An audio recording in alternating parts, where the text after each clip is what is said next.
Assalamualaikum warahmatullahi wabarakatuh. Salam jumpa, salam sejahtera untuk Anda semua, saudara-saudara, sahabat-sahabat sekalian. Edisi sebelumnya kami telah mengulas tentang isi kitab dari Habib Utsman bin Abdullah bin Yahya. Terkait dengan isi kitab itu ada yang meminta kepada kami agar dibaca lengkap. Tapi kalau dibaca semua sangat tidak mungkin. Saya akan bacakan pada bagian yang telah diulas kemarin, yakni pada masalah tentang ghurur. Yang pertama, beliau mengupas tentang thariqah. Thariqah yang disebut pada saat itu adalah Qadiriyah, diantaranya adalah thariqah yang mu'tabarah pada saat ini. Juga ketika memberikan contoh jihad yang ghurur, beliau mencontohkan Perang Banten atau Geger Cilegon 1888 yang juga terjadi di Bekasi.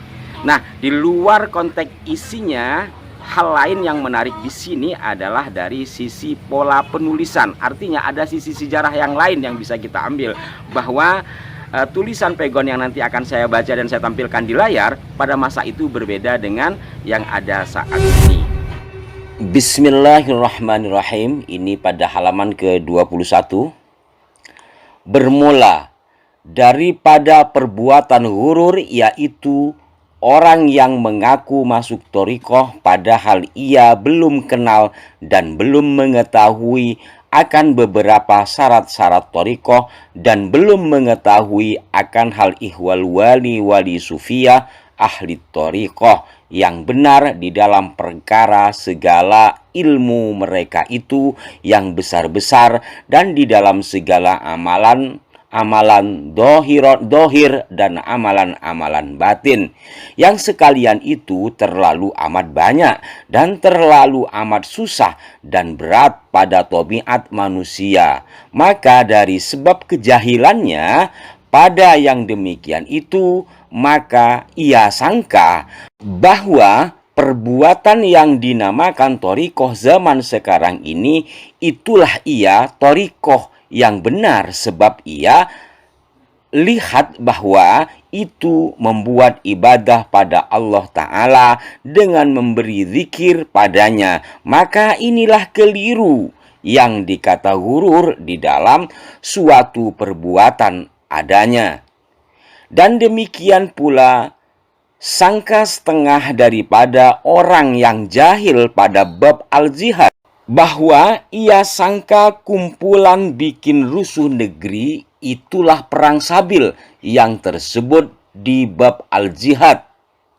Maka inilah ghurur yang amat besar, lagi amat banyak daruratnya pada orang-orang. Adapun itu bab al-jihad dan rukun-rukun dan syarat-syaratnya seperti lain-lain bab perkara agama, yaitu yang dinamakan min babi khitabil wad'i, yakni daripada hukum syara yang terhantar dengan sebab atau syarat. Adapun suatu pekerjaan syara yang kurang syaratnya atau tiada syaratnya atau kurang rukunnya, maka yaitu dinamakan batil lagi fasad, tiada harus dikerjakannya, yaitu dari karena ketiadaan rukun-rukun dan syarat-syarat jihad, maka tiada harus dikerjakannya sebab ia batil. Bermula dalilnya dari kitab Zubat, wal batilul fasidu lis sahihidid wa huwallazi ba'da syurutihi fukid. Artinya, bermula yang dikata batil dan fasid, yaitulah lelawanan yang sahih, yaitu kurang setengah daripada syarat-syaratnya adanya. Maka dari ini diketahui bahwa perbuatan bikin rusuh negeri sebagaimana yang telah jadi di Cilegon, Banten dan yang dahulu di Bekasi, sekalian itu batil, bukannya jihad, sebab tiada syarat-syaratnya, malahan perbuatan begitu rupa melanggar agama dengan menjatuhkan beberapa banyak darurat pada orang-orang, sebagai yang telah jadi dahulu di negeri Jeddah.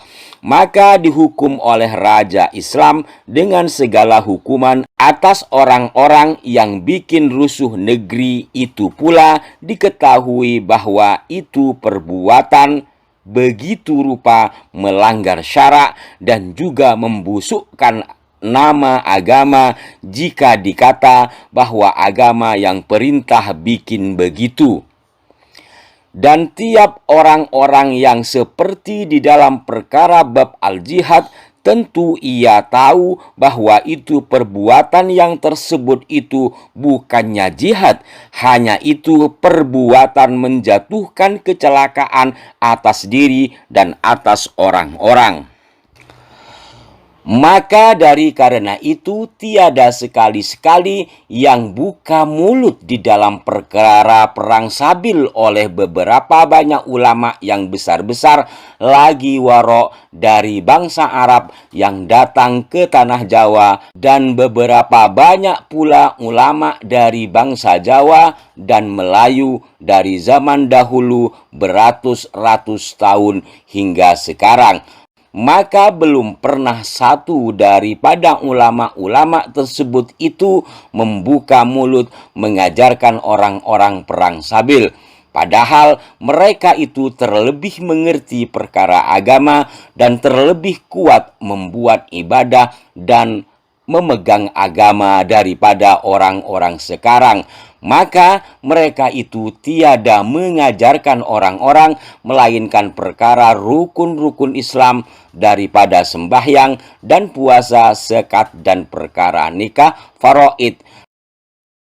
Maka dengan sebagaimana yang telah tersebut ini dapat diketahui sungguh-sungguh bahwa barang yang telah dapat diperbuatkan oleh orang-orang yang bikin rusuh negeri itulah semata-mata hurur, kena menurut pedaya setan, karena mencelakakan orang-orang dan karena pula membusukkan nama agama dan membusukkan pula nama orang-orang yang baik-baik, yang bersih hati dari perbuatan begitu rupa. Maka inilah perbuatan yang dikata dororun muta'addin, yakni darurat yang mencelakakan lain-lain orang, yaitu yang amat besar dosanya, yang dapat dari gurur keliru kena menurut pedaya setan yang telah dikata oleh Allah Ta'ala akan menurut padanya dengan firman Allah Ta'ala,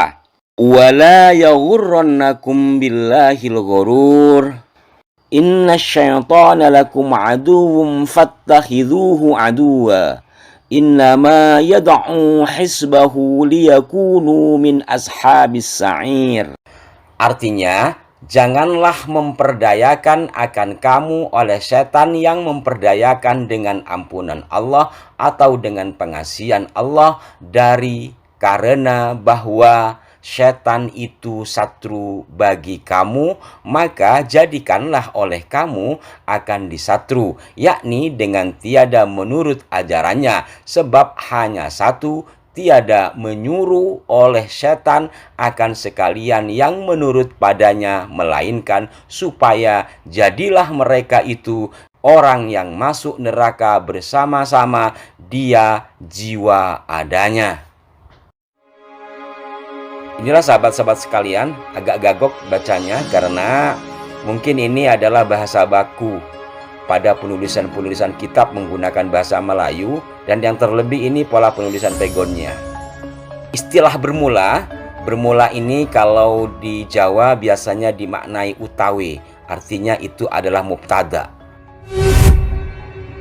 Demikianlah pemirsa pembacaan salah satu bagian dari salah satu kitab karya Habib Utsman bin Abdullah bin Yahya. Mudah-mudahan ada manfaat yang dapat dipetik. Sekali lagi, di luar konteks isinya, dari sisi penulisannya bisa kita ambil sisi sejarahnya, yakni pola penulisan Arab pegon pada masa itu. Jikalau Anda memperhatikan betul di layar tadi yang telah saya tayangkan, saya yakin Anda juga bisa membedakan. Agak rumit membacanya. Mudah-mudahan maslahat. Sampai jumpa. Mohon maaf jika ada kekeliruan. Wassalamualaikum warahmatullahi wabarakatuh.